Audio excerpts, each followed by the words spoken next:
정치에서 가장 강력한 무기는 말이 아니라 신뢰입니다. 그리고 그 신뢰는 단 한 번의 과정이 아니라 반복된 불일치에서 무너집니다. 최근 논란이 된 장동혁 대표의 미국 방문, 표면적으로는 외교 일정입니다. 하지만 실제로 드러난 건 외교 성과가 아니라 설명과 사실 사이의 간극입니다. 이 사건의 핵심은 단순합니다. 무엇을 했느냐가 아니라 그것이 어떻게 전달됐느냐입니다. 논란의 출발점은 한 장의 사진입니다.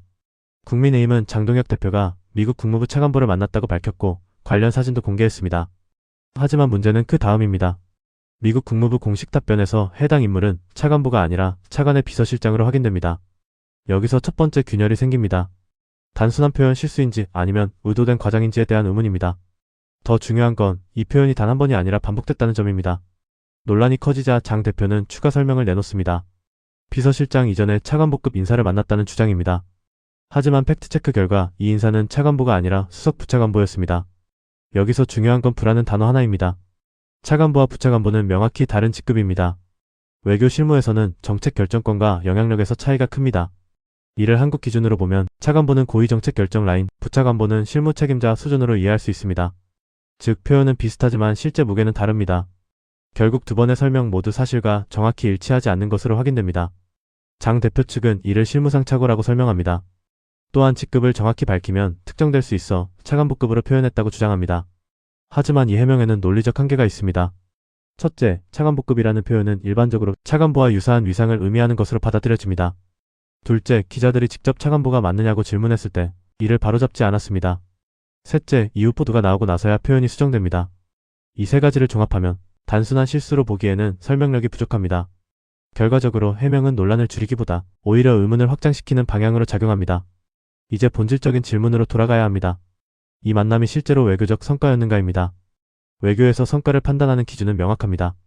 공식 회담인지, 어느 수준의 인사와 만났는지, 정책적 합의가 있었는지, 그리고 이후 결과가 있는지, 이번 사례를 이 기준에 대입해보면 비공식 면담, 실무급 인사, 구체적 결과 없음입니다. 즉, 외교적 성과로 평가하기에는 근거가 부족합니다.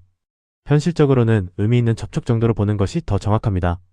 여기서 한 가지 중요한 지점이 드러납니다. 정치에서 해외 방문은 결과가 아니라 성과로 보여야 하는 이벤트라는 점입니다.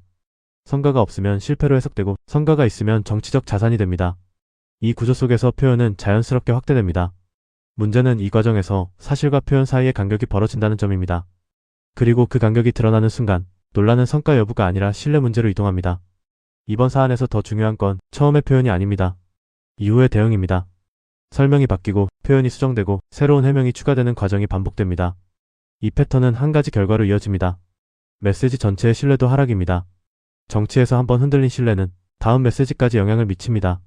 결국 문제는 특정 발언이 아니라 전체 커뮤니케이션의 일관성입니다. 이 사건은 거창한 외교 실패가 아닐 수도 있습니다. 하지만 작은 표현의 차이가 어떻게 큰 신뢰 문제로 이어지는지를 보여주는 사례입니다. 사실과 표현 사이의 거리는 생각보다 짧습니다. 하지만 그 거리가 반복되면 결국 믿음 자체가 무너집니다. 정치는 결과로 평가받습니다. 하지만 그 결과를 전달하는 방식 역시 같은 무게로 평가받습니다.